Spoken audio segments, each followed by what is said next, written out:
I don't know if you ever experienced this as a child, but these hot summer afternoons, and it's like really humid, and it's like kind of 2:30 in the afternoon, and your just energy is low, and you're all hot and gross feeling, and there's like asphalt and cars, and I remember this in like bare feet, child, probably 8 years old, in Plainfield, Vermont, and then like stepping off the road and like through some kind of bush thicket and down like into an open into a cool moist space, and you like look up or there's a stream there or something. I'm trying to remember like some, but this has happened to me like countless times in my life. And it's almost this feeling of like for me, like you take a breath, the hair stands up in the back of your, and all of a sudden you've like entered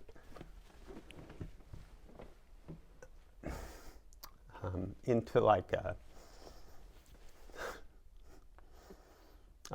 like some kind of magical space. I can barely even say it because I can feel it. My whole life I've been interested in, and I didn't really know why, but with a lot of sort of emotion and interest in our need to be connected as humans and myself to the resources, water, food, shelter, that what it takes to be alive, that drive us. And not just know it up here, but know it in the work you're doing. And I think my life has been driven a lot by that, and I've talked about it a lot. I teach from that perspective, that the sun is shining on this planet Earth. And that force, this is a self-evident, very literal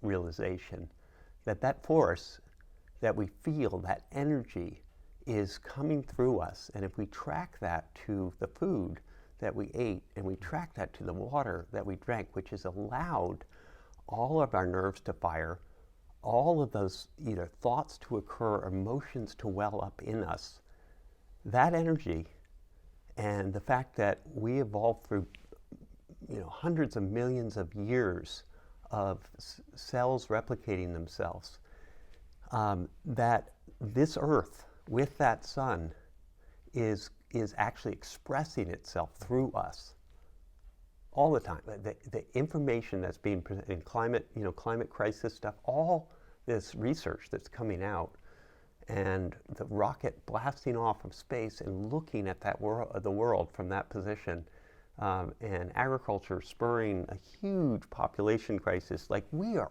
catapulting towards a huge revolution, and that is a meeting. It has to be a meeting, like two wings, these two wings of bird of this form, this scientific method, this sort of cause and effect way of viewing the world, which is encased in fear of annihilation because it's impermanent. All of us are going to die. Everything's going to die, and that drives a lot of the problems that are in that part of the world. But that has to come into this we're all one, we're never going to die vision. Like that, those two things have to come together. And I believe the way they're going to come together is not by making it work and figuring it out. I believe the way they'll come together is by each of us starting to come, us practitioners working in the world, starting to come into some consciousness having consciousness of itself, this kind of idea of that we're both of these things, and they have to exist together. And then we start designing sort of systems intentionally that bring both of those things out in more balance. All that I feel like I'm doing is, I imagine through the projects and work I'm doing, that I am thinking about how have humans survived and evolved, and what's important to us. We're primates and we have opposable thumbs. We're social and we work handyman. And that gives us meaning. That meaning is the balance that's available that we're all looking for.